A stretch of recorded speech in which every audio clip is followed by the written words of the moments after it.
blitz numbers are, I think, probably a little less than 20%. And without Drew, do you see that going forward in the next 5 games, or do you think you'll have to kind of manufacture some pass rush? Well, I think there's times and situations when you need to blitz, and obviously maybe we haven't been in that situation where we need to do it as much. I'm sure there's going to be some time that we're going to have to blitz more than we want to, but we want to keep it in between, 17, 22%, somewhere in there. But I think it all turns, where are we at in the game, what's the situation, what's the down and distance, and that's all dictates it, when you want to bring pressure. Coach, how is Desmond King been in the right place at the right time for 7 games? I think Desmond works really hard, and it's his 3rd year starting, and I think he has a feel for the game. He has a natural instinct of what's going on for the football game.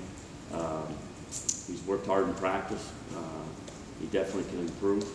I think there's some opportunities that he could have had, and he probably could have had a couple more interceptions than he had right now. But he needs to keep working hard, and I'm just looking for him to improve over the next 5 weeks. Who's your defensive MVP right now, if you had one vote? Defensive MVP? Well, it's a hard choice. I probably have to really think about it, but I think,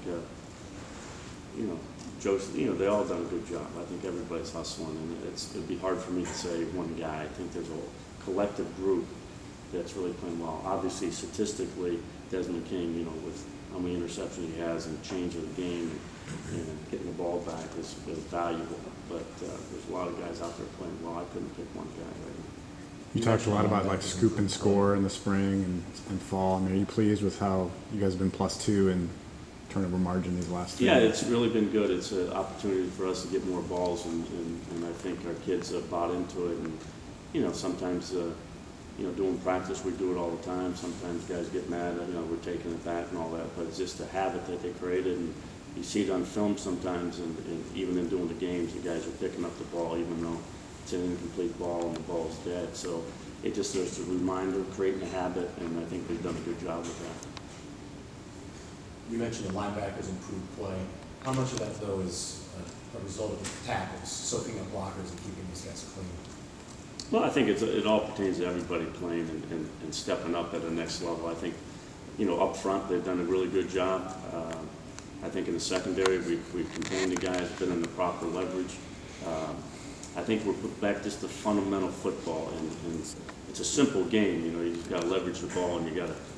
A lot of times our guys were running, didn't know where the ball was at, and giving great effort. But you always got to make sure you know where the ball's at and what angle you have to take to make the play. And I think our guys have been in tune to that.